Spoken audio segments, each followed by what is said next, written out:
बाजे तपाईँ खुट्टा भाँचेको मात्रै निको पार्नुहुन्छ कि अरू के पनि निको पार्नुहुन्छ? खुट्टा भाँचेको, कराङ भाँचेको, खकडी भाँचेको, निरडण्ड भाँचेको सबै हुन्छ नि। हेलो गाइस, आज चाहिँ बाजे तपाईँ लाउनु आउनुभएको छ मेरो खुट्टा भाँचेकोमा। योचोटि गरी 5 चोटि भयो। अनि छाम्दै हुनुहुन्छ कता के कसो, कतानेरि गिलो छ के कसो भनेर। अनि यहाँ दबाई हाल्दै हुनुहुन्छ, मिलाउँदै हुनुहुन्छ। अनि एक्सरे हेर्दै हुनुहुन्छ। एक्सरे हेरिसकेपछि बाजेले अनि कता लाउनु पर्ने हो, कहाँ लाउनु पर्ने हो लाउँदै हुनुहुन्छ। अनि सबै घुमाएर उ गरेर सबै गर्दै हुनुहुन्छ। त्यस पछाडि अनि बाजेले हुनुहुन्छ सेतो कपडाले वरिपरि लपेटेर। अनि त्यो सकिसके पछाडि चाहिँ अनि अर्कै दुलो परेको त्यो जाली भएको कपडाले लपट्दै हुनुहुन्छ बान्नुलाई। अनि बाँधिसके पछाडि त्यो सेतो टेपले त्यो हावा नछिरोस् भनेर तल र माथि नै बान्दै हुनुहुन्छ। बाजेले बेसा लाग्नुभयो वरिपरि नलागोस् भनेर। अनि त्यस पछाडि अनि आएको कपडाले बेर्दिनु भयो। अनि बेर्देपछि बाजेको काम सकियो। कस्तो लाग्यो तपाईँहरूलाई मिनी ब्लग?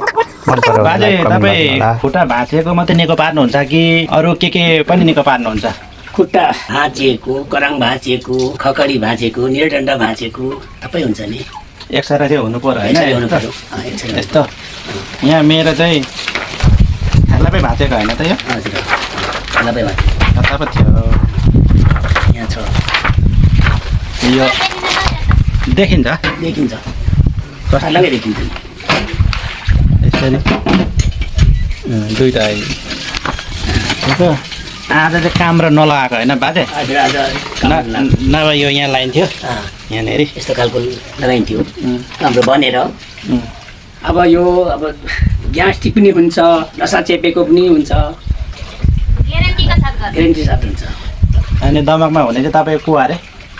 दमकमा त मेरो भान्जा पहिला जेठु, अहिले भान्जा। दमकमा त्यो खुट्टा भाँचेको दबाई गर्ने चाहिँ? हजुर जेठु। मेरो चाहिँ यही बाजेले उपचार गरिदिनु भएको है यो खुट्टा। यो पहिला यतापट्टि भाँचेको थियो, यो हात पनि निको भयो त। हात भाँचिकन पनि म विदेश गएर पनि आएँ। ल त यति भन्दै अब यहीँ टुङ्गाउँछु अहिले। हुन्छ मानेर आयो भने एकदम हुन्छ।